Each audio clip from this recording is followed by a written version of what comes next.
Guys, welcome back to the Interchange podcast. And today we've got something a little bit different for you. So, over the next few weeks, we're going to be sharing a little bit of a series around youth crime. And so, today I am joined by Jim Keogh. So, Good morning. Jim, mate, thanks for coming in and taking time out of your busy day to come and, I guess, share a little bit of knowledge around, obviously, this massive issue we have with youth crime. And it's really become quite an epidemic. It has. So, can you tell us a little bit about, I guess, who you are and why youth crime is something that you've been so well versed in?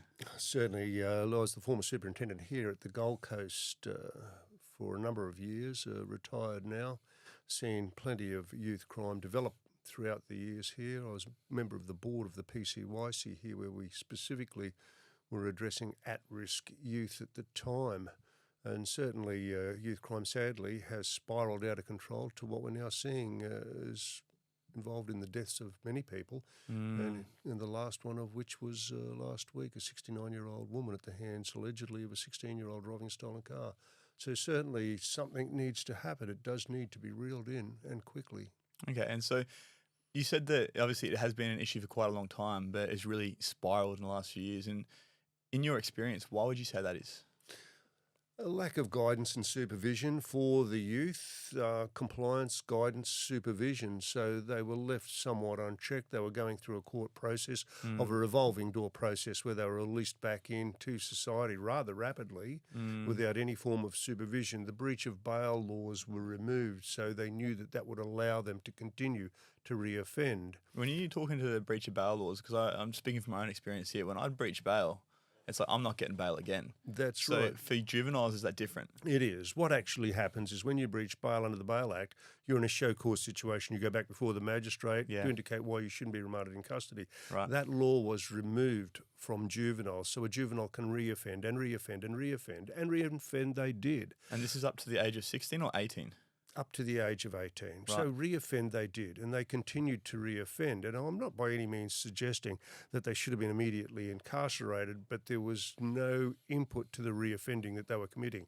There was no involvement of supervision. Certainly the police had no involvement, because when they committed the offences, the police put them back before the courts and they were released back on bail, and they continued to reoffend. And Children's Services didn't really have any buy-in to them, because a lot of them weren't under Children's Services supervision. So they were kind of free-range roosters. Yeah, gotcha. And so I've been doing a little bit of research into this, and they say that 80% of these young men that end up in the juvenile justice system, whether it's court, whether it's, juvie justice hall or whatever it might be, are back in prison or back in the court system within 12 months. Absolutely. What actually happens is they actually get together. They form a group and group mentality, and they seek each other out. And these people are all on remand for committing offences. So crime is a way of life at that age. And there is no break in the cycle, but they do feed off each other. So the only corporation you may look at that actually fosters them is the one that they've self-created with other criminals. So you don't have any outside involvement at all saying this is a different path to go down. Yeah, so I can sort of talk in that as well, because for me, doing crime and drugs and even just drinking when I was a young man was trying to find a way to fit in, trying to find a place that I belonged. And I came from a really good home. Like, I won't take that away from my parents. They were actually amazing. But for me, it was trying to find a place where I did feel like I belonged, and I found that with drugs and alcohol at quite a young age. What I understand is that a lot of these young men that end up in juvie justice are diagnosed with mental illness, and a lot of that links back to sexual, mental, physical, or emotional abuse. And obviously that's something that's happened within the environment at home. So I think the big thing that I sort of see, without, I guess, looking too far into it myself and not knowing too much about it, this is why I'm sort of putting this to you, is that they're getting taken from an environment that created the problem. Okay, so the home environment, which is obviously mum and dad, or maybe just mum, or maybe just dad, and there's a lot of abuse or whatever, they're put into, juvenile hall or into the, youth justice system, and that just incubates the problem, because they're around more of these young men that are in the same boat, and then they're released back into the same environment that created the problem in the first place. They do. What you're really saying is they find a new family. That's it. A surrogate new family of right? support. I will say, though, like you say, not all of them come from disconnected families. Some very well-to-do families and loving, caring, sharing families. For whatever reason, the young person has gone off the rails. They've sought a different lifestyle, and they've enjoyed that lifestyle, and they've continued. There's many of them there, like I say, that come from very well-to-do families and very supportive families. So I certainly won't cast aspersions across all branches of families. Some do come, though, from disconnected families, and then these young people go find an area where they can connect, and that's with other juveniles of a like mind. And then you do see a gang mentality, a pack mentality, and it's not dissimilar realistically to what you'll see in bikies as they Of course. progress. You're just seeing an older version. So in the gang mentality, and then you will see in that gang mentality is a lifestyle. So in the lifestyle of fast cars, albeit stolen, and doing the break and enters and the thrill seeking. And of course, the reason we can say that they opt for the thrill is by the use of their social media and their bragging rights there. It's a bit of validation for them, right? It does. But if you look at the history, they will break in and they will steal cars at an early stage. And now you're seeing a graduation into home invasions so that they can actually get some financial gain. The reason they need that financial gain is by that stage, they're then involved in substance abuse and they need money to pay for that substance abuse. And in, I guess, your opinion, why would you say that they've graduated from just stealing cars and obviously caught a bit of fun with the boys to now being full-blown addicts or fully career criminals? Because in that environment, they commence their use of drugs, and sadly, amphetamine is one of the prime ones because it's affordable. Methamphetamine? Absolutely. Yes. So the speed's affordable, so they get into the ice, and then they graduate. And as you know, it's very, very hard, and very few people turn their back on ice and come clean. 5%. 5% of people will ever turn their back on ice after trying it. It's pretty crazy. That's a pretty small number. So, okay, 95% are hooked on ice. There's no turning back now. The adrenaline's pumping, so the crime continues, and you've got to continue to pay for the ice. With the gains, you're not going to be able to sell the stolen car, and certainly unless you're breaking into the house and getting something of worth, you've got to take it to cash converters or somewhere and try and sell it. So you're looking for the money from the house. So they're gradually getting up and up and up. And by the time they hit 18, sometimes 19, they're well entrenched into organised crime. Yeah. So it is a terrible slippery slide with no icebreaker at any stage. Yeah, I fully understand that. And I guess we spoke about this a little bit off air. Like it took me going to jail 6 times to pull my head in because it was just, as soon as I got out, I felt like there was no support there. And so what did I do? I went back to doing exactly what I knew, which was selling drugs, right? Good point you touch on. The support base there that was missing when you got out of jail is the support base that's missing from the early intervention. The only way you'll get on top of this from a prevention point of view is early intervention. It's no good once they're entrenched into the break and enters, once they're entrenched in the stolen cars, and we're still entrenched into the ice, of course, your chances of turning them around are minimal. So at the time of the disconnect, at the time of the early offences, is the time that you've got to intervene. So starting at the youngest age possible, correct? You do. And to actually identify from an outside organisation when they're turning their life into the abyss, you need the support of the other agencies who are actually seeing it. Child Services can actually see, whoops, this person's starting to slide off the Richter scale. And Child Services may be talking to the schools. So again, you require a multi-agency response that identifies the at-risk youth. And then from identifying the at-risk youth that's when you can put your programs in place to try and steer them back onto the right path. And I'm not for one moment saying you're going to have 100% or even 50% strike rate. But if you are trying, you do need to get in there early before what their bad behaviour becomes, which is culture. Right, it's prevention rather than intervention, correct? Yeah, once it hits culture, your chances, like as an ice addiction, of turning them around and offering them a better lifestyle than going out stealing cars in the middle of the night, the thrill of the chase, is very hard. Okay, and so let's talk into that for a second. So we both know that jail isn't the answer. We both know that doesn't solve any of the problems. And why would you say that is? Why would you say that this system that we've obviously created for, I guess you call it punishment, rehabilitation of some sort, why is it that it's gone on for so long that this is the only answer for these kids and nothing's come of it? Well, look, in this day and age, they don't send them to jail or certainly juvenile detention at any early stage. They're given many, many, many, many opportunities, both adults and juveniles alike. Yeah, I can talk into that, yeah. Jails aren't equipped to realistically rehabilitate. Jails will do some form of rehabilitation, and certainly a juvenile detention centre will do some sort of rehabilitation. But that wanes the moment, as you would know, when you leave, the gate slams behind you, you're on your own. You're back into the environment that created the problem. That's exactly right. But then you've got to look at it, and people might say, well, it's harsh. If it doesn't do anything, sending them to jail, why are you doing it? The reason that they're doing it is the government and general Parliament have a role to make sure that the people are safe. You can't keep leaving them back on the streets unchecked, and while people are dying, people are getting mugged, bashed and robbed.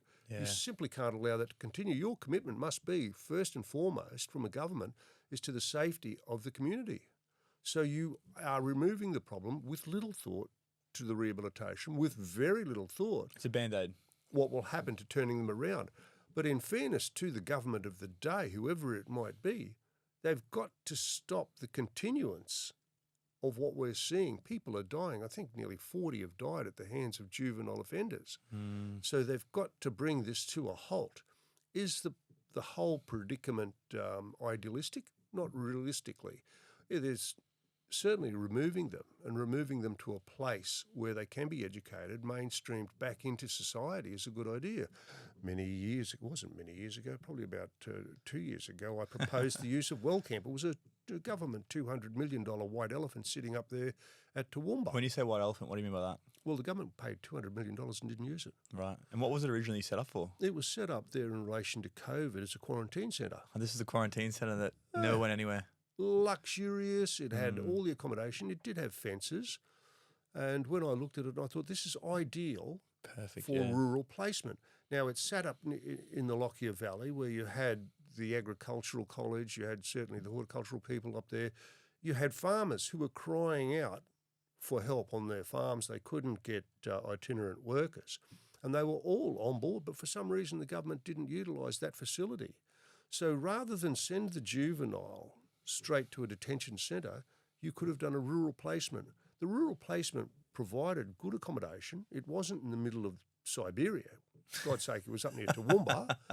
And yes, right? Yeah, they had to stay there. Yeah. But they were given an education and they were given work experience back into mainstream society, and idealistically would have come out of there with a lot more skills, certainly, than when they went in, and perhaps absorbed into the rural community for employment. So it was a win-win situation, but for some reason never got off the ground. WellCamp was given back unused. Yeah, so there's a lot of these sort of situations and solutions that have been really pushed forward that obviously will have a massive impact with the lives of these young men that have been rejected. And that alone to me is like, I don't really understand why that would be. Why is it that you feel that the government has these opportunities and these resources to actually make a difference in the lives of these young men, but nothing's being done about it? Well, the government of the day couldn't answer. There was the facility. They were paying for this. They paid for the facility. It was unused. And we paid for this facility. Well, that's really? right. Indirectly, it came out of our taxes. Let's be fair, right? It was taxpayers' dollars. That's exactly right. So why couldn't they have been placed there? Why couldn't they have been placed onto the farms? The farmers were all in agreement. Gatton College was all in agreement. The mayor up there was all in agreement. And the government just let that one slide. And that was a rare opportunity because, like I say, it was a great location and a purpose-built facility. More so than the soon-to-be completed youth detention centres are more or smaller, and they don't provide the opportunity to integrate back into working society. Well, that's the big thing, isn't it? Is these kids are getting taken, like I said, from the environment that created the problem, then put back into the same environment that created the problem without any integration, any skill set, any knowledge that they're going to actually be taught. Like obviously, speaking into my experience with being in jail, there was basic availability to things like your Cert 3 and fitness, but there was nothing where you could actually learn to work or learn to even communicate with anyone that had been not in that environment. So for me, coming out of jail after being locked up, across that time, I couldn't actually communicate with anyone who hadn't been to prison. They'll provide you with some form of education, some form of tertiary study, but no real internship is what you're saying, which is strange. Many years ago, and perhaps before your time, there used to be a jail called Wacol A and B. Okay. Now, Wacol A and B was up behind the current Wacol Correctional Centre. Yep. And it was in two sections. One section of that jail was you were confined within the confines of the prison, and the other side was outside workers. They had a massive big farm. They had a dairy. So similar to like the Palin Creek sort of situation they have now. Absolutely. Okay. So you had the outside workers and you had the inside workers, and the outside workers were taught the way of the land. Also, the outside workers were given metal and woodworking skills as well. Yep. And that seems to have gone by the by. Now, that was quite a good initiative. If for some particular reason you didn't abide by the rules, you were taken from Wacol B and put back into Wakegold A. Back into Max. Yeah, well, they were both side by side, and I know this perfectly because I worked there before I was in the police. Gotcha. So that system was pretty much, and your next step out was your Pale and Creeks and your Yep. Numb and Bars. Yeah. And but the same thing really didn't exist too much for the juveniles. There was more of a blind, I won't say a blind eye turned to the juvenile crime. It was just a case of it'll fix itself. Well, it didn't. It's ambitious, isn't it? It went horribly, and it was all about. There was certainly a lot of sympathy there for them and a feeling there for them because they'd disconnected. They had disruptive home lives. They had abuse along the way. Well, that's all well and good. Then what are they doing to try and rectify that, to bring them back into a functional environment? What are you doing to support that particular area? The mere throwaway words, oh, his family's dysfunctional or his parents have left, just simply didn't cut it. And the youth were left on the street. That's what we're seeing. And so obviously that's what we're seeing still today is the fact that there's just these volatile environments for a lot of these kids and also then a lack of support. And so in your opinion, what do these kids need? What do we need to do to help these kids? Well, without getting too much into the depths of a matter before the courts, we had the death of the 69-year-old last week and a 16-year-old appearing before the court as alleged perpetrator. Okay, in a stolen car, His grandmother's come out on Channel 9 last night indicating that he's run off the rails since he was 14. At 14, He's 16 now, so 2 years. At 14, he was, up to that stage, he was living with his grandmother, by all accounts of the TV show, living with his grandmother, and then the police officer said, well, you don't have to go to your grandmother's if you don't want to. And then it was brought before the courts that he doesn't know who his father is, and when appearing before court last week was the first time he'd seen his mother for some time. Right. He was, however, under care and supervision of child services. Well, surely they would be able to say that his behaviour is such that it's deteriorating. You don't certainly get up one morning and think, I'll steal a high-end car, I'll drive at warp, I think he had a gun in the car as well, I'll drive at warp speed through an intersection, who cares if I kill somebody? So there must have been a deterioration in the behaviour there, which, because he's under supervision of child services. Just quickly with that, what does the supervision of child services look like for people that haven't been in the system? Like, I have no understanding of what that might look like. So is it like a daily thing they have, or is it just check in once a week like a parole? Flexible. It's like Okay. kiddies parole. Yeah. They have arranged appointments, they have discussion, and certainly the supervisor monitors the young person's behaviour, the demeanour. Simple things like, well, are you maintaining some form of education stream? Gotcha. Or are you in an apprenticeship? Is there something that we can do for you? Is there an area that we can place you in so far as gaining further employment, further education skills? What are you doing with your time? Who are you knocking around with? At 16, you certainly shouldn't be driving a car. Who owns that car in the yard? So the involvement of the supervisor of care from Children's Services is of paramount importance. Gotcha. And if the supervisor says, look, I'm not liking the way things are going here, then they can reach out to other agencies and say, look, I've got a high at-risk youth here. What can be done? Don't live in the silo. Bring on the other agencies to say, this is getting well and truly advanced. It's going to end poorly. And poorly it did, if we're to believe the courts and the allegations there. A 69-year-old woman's lost her life. It's wild. So for us as a community, what can we do to support these kids, and what do you think actually needs to be done to really bring this youth crime epidemic to, not to a halt, but like just to at least reduce it? Because as you would have seen, it's just been getting worse and worse. Look, from a proactive preventative measure there, the identification of the youth, the at-risk youth, may come through the judicial process, it may come through child services, it may come through education. Not sit in the silo, not live in the silo, but have a number of reach-outs that can be effective. And say, well, I can reach out to this particular society. This is their area of expertise. You know, this particular youth would certainly benefit from a rural placement, from rural work. This particular youth would probably benefit from a particular career down this path. What can be done here? This particular youth requires further education, does require special needs training. So you've got a whole raft of areas of placement that you can fall back on. Leaving the youth to his own or her own devices is totally a flawed process, because the youth will simply go back to the comfort environment Exactly right. of the similar youth. Exactly right. And, of course, from there we've talked about the gang mentality manifests. Well, Jim, thanks very much for coming on and sharing a little bit of, I guess, your vast experience with working with this youth crime. Mate, is there anything else you'd like to say just about what needs to really change in the way we're dealing with this youth crime? Well, what needs to change has started to change. You've obviously got a new government now with new ministers there who may have fresh ideas. And let's hope that some of the matters that we've talked about today form part of the new ideas and the strategies going forward. There's certain preventative measures there that need to be activated rather rapidly to prevent a deterioration. And the fallout from a deterioration in the status of the juvenile is what happens when you see a 69-year-old killed, or the many, many deaths that we're seeing. We're by no means suggesting at any stage that incarceration should be immediate or etc. But there will be a time where all areas of placement, all areas of support, all areas of kindness are exhausted.